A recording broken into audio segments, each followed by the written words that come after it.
Today on Paul's Tool Review, I'm going to give a tabletop review of the Pittsburgh 10mm side terminal battery ratchet wrench, SKU number 97260, sold at Harbor Freight.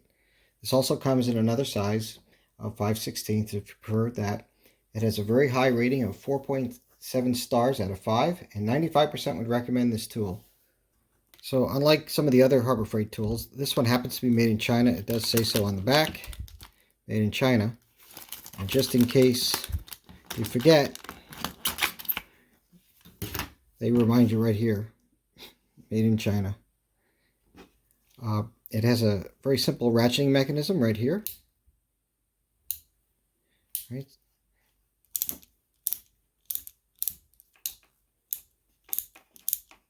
So I'm not sure you really need this ratchet reverse direction switch, because you could just flip it over normally. But they include it, so just one more point that could break. It's riveted together. It's got this vinyl coating over steel. It is a 12-point. Yeah, you can see that 12-point ratchet. I would have preferred if it was 6 points, because 12-point could cause excessive wear on your fastener. But other than that, it does seem to work if you use it for its proper purpose of being a side terminal battery ratchet. It is much too wide here at the head to use if you have a normal top terminal battery. You would not be able to get this between the nut and the battery itself, the battery casing. But if you have a side terminal battery where you're coming in like this and you have very little room, this is the right tool. I did buy it not because I have side terminal batteries, but because I wanted something that was relatively low profile for the time I need to get to a 10mm that's trapped. They're very difficult to reach. I don't have a lot of room.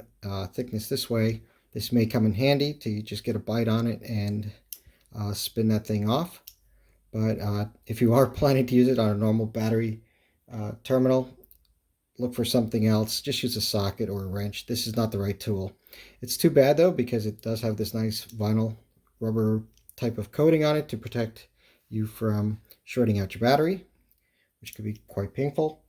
The product length is 5 5/8, so that's this distance here, and the width here is 3/4 of an inch, and it's just this gap right here is just too thick for you to get into a normal terminal that would be on top of a battery, right? If the terminal was up here and you have the little nut here, right, the case is just too thick here for you to get around it, so don't even try.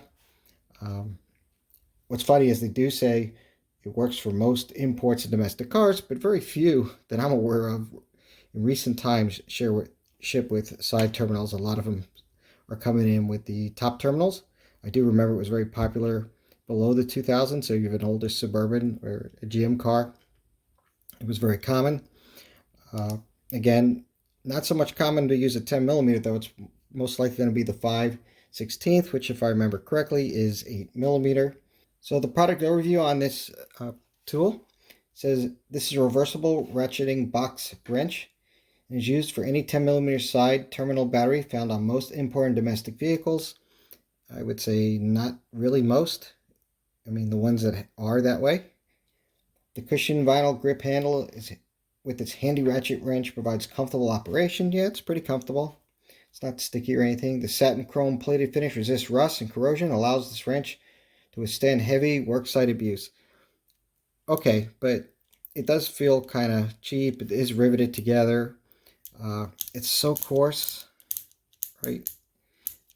I don't know. Well, time will tell if it'll really hold together. But again, I bought it to use in those tight spaces to get to a 10mm where I don't have enough room to really get a socket on. And a wrench would just be so slow, and I would hope to just slip this on and work that nut right off. It says it's satin chrome plated finish, and they said this rubbery material is actually a vinyl grip handle, which just looks like it's kind of dipped on, and then they, I guess, silk screened their little wording over here. The warranty on it, well, this is one that's got a pretty bad warranty, actually. The warranty is 90 days from date of purchase, and that's just for workmanship defects. I don't know how strong this is. I doubt it's very strong. It's very coarse thread, if you can see here. It's extremely coarse thread. So it's you're not going to get a lifetime warranty on it. However, the side of that is it's only under $3, right?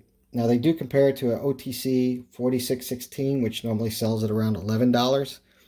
I'm sure it's a very similar tool that's just got a rivet attaching it together here. Would have preferred if it was, a captured screw with a nut kind of thing, so you could repair it and lube it up. When it was shipped, this was really stiff to move it back and forth, and so was the ratcheting. What I did is I sprayed a little bit of silicone in here, in the areas here, and that silicone spread all the way around in here, and it lubed it up. So I got a feeling they're shipping these things bone dry, so you might want to get some silicone spray and give it a little spray of lube. Other than that, it seems to be okay. Again, $3. What do you expect?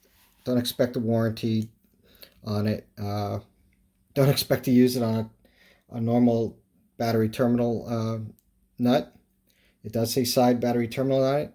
It does not hide that it's made in China, both on the tool and on the back. Opening up was pretty easy. Just got my new Quinn shop shears and just chopped away at it. Thing came right out. Would I buy this thing for my needs? Not really. I mean, I did buy it to review it. I did buy it to give it a try. I do think I would use it for, like I said, a 10mm that might be in a very tough place to get a hold of. I couldn't get a socket on it, and I'd rather not use a wrench because it's just too slow.